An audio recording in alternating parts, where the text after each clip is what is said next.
Hay que recordar que el estigma, la palabra estigma en sus orígenes, pues era una marca, un símbolo que se ponía a los esclavos realmente, a los criminales en la antigua Roma, para diferenciarlos, para que fueran visibles y poderlos retirar de la sociedad realmente, ¿no?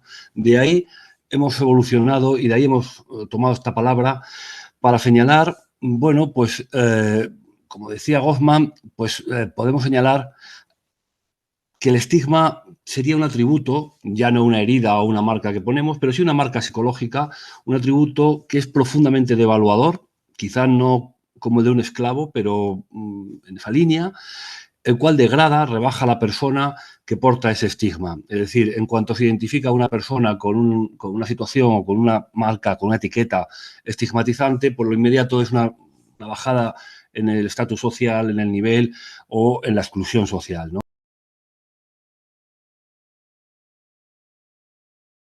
Los efectos que tiene el estigma son múltiples. Se genera antipatía, evitación, discriminación, se deshumaniza a la persona, se explota, se hacen daño. Parece mentira, ¿no? Que se puedan decir tantos adjetivos y tantas características negativas relacionadas con el estigma, pero efectivamente es así. Es lo que genera este estigma, ¿no?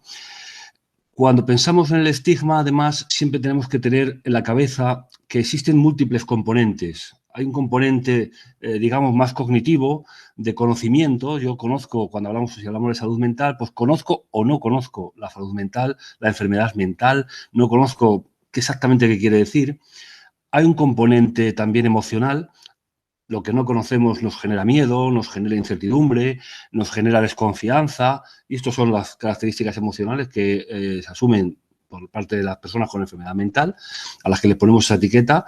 Y después hay un componente comportamental. Si tenemos miedo, desconfianza, no lo conocemos, pues tendemos a evitarlo, tendemos a intentar que no se junte con nosotros, que no se junte con nuestros hijos, que se separe, a devaluarlo socialmente y finalmente incluso a excluirlo en un nosotros vosotros que excluye a vosotros, ¿no?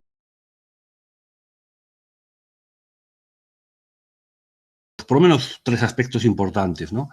Primero, la realidad de que existe un estigma estructural en nuestra sociedad. Nuestra sociedad, la occidental, incluso también otras sociedades orientales y otras sociedades estudiadas, pues han generado en la práctica totalidad una situación y unas estructuras muy estigmatizantes respecto a la enfermedad mental, ¿no? Desde la antigua Grecia, la sociedad occidental ha incluido aspectos estigmatizantes, ¿no? El loco es una persona fuera de la sociedad, que no recoge la realidad, que no puede ser considerado como una persona en todas sus características, y esto nos viene desde tan antiguo que realmente está en las raíces de nuestra cultura, ¿no? Es una parte consustancial a nuestra cultura. ¿Eso qué ha hecho? Pues eso ha hecho que nuestras leyes, reglamentos, formas de funcionar, implícitas, explícitas, estén rodeadas, estén impregnadas de estigma. Nuestro lenguaje, nuestra forma de entender la enfermedad, incluso los servicios, los recursos, todo, en realidad, todo lo que hemos hecho hasta el momento, pues tiene una marca estigmatizante importante respecto a la enfermedad mental, ¿no? Esto es lo que podemos denominar estigma estructural, está en la estructura de nuestra sociedad.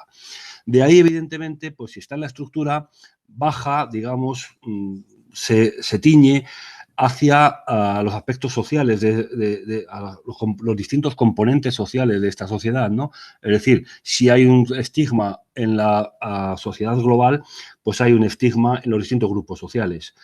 Desde los medios de comunicación hasta las comunidades de vecinos, los partidos políticos, las propias familias de las personas con trastornos psicológicos o mentales.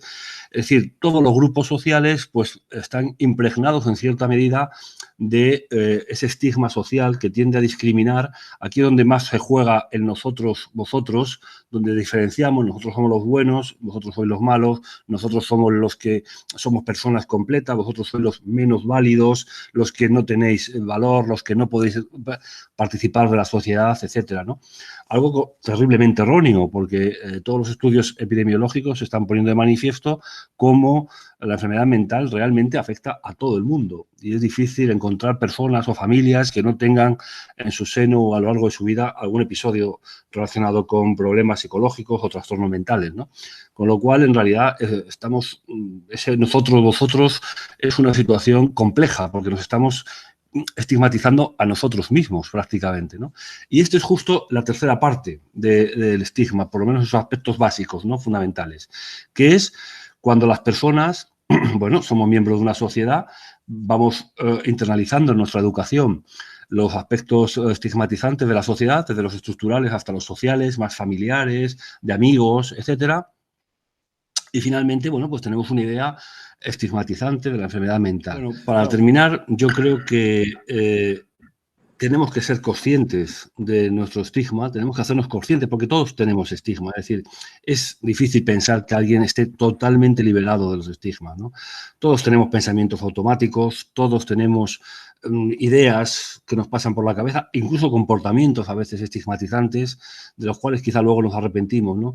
Es necesario que nos conozcamos a nosotros mismos, conozcamos el estigma social y sepamos integrarlo y sepamos luchar contra estos pensamientos, contra estas ideas. Los pensamientos no son comportamientos, no es lo mismo pensar algo que luego ejecutarlo en un comportamiento, en una conducta discriminatoria, ¿no? Con lo cual, bueno, vamos a ver cómo se puede luchar, porque se puede luchar contra el estigma, a pesar de que uno todavía sintamos en nosotros mismos que algo de estigma tenemos y algo de estigma está presente en nuestro comportamiento, ¿no? Y tenemos que luchar diariamente contra eso, ¿no? A mí me gusta terminar con una frase de Chavela Vargas que nos decía ella: yo he tenido que luchar para ser yo y que se me respete. Y llevar este estigma para mí es un orgullo.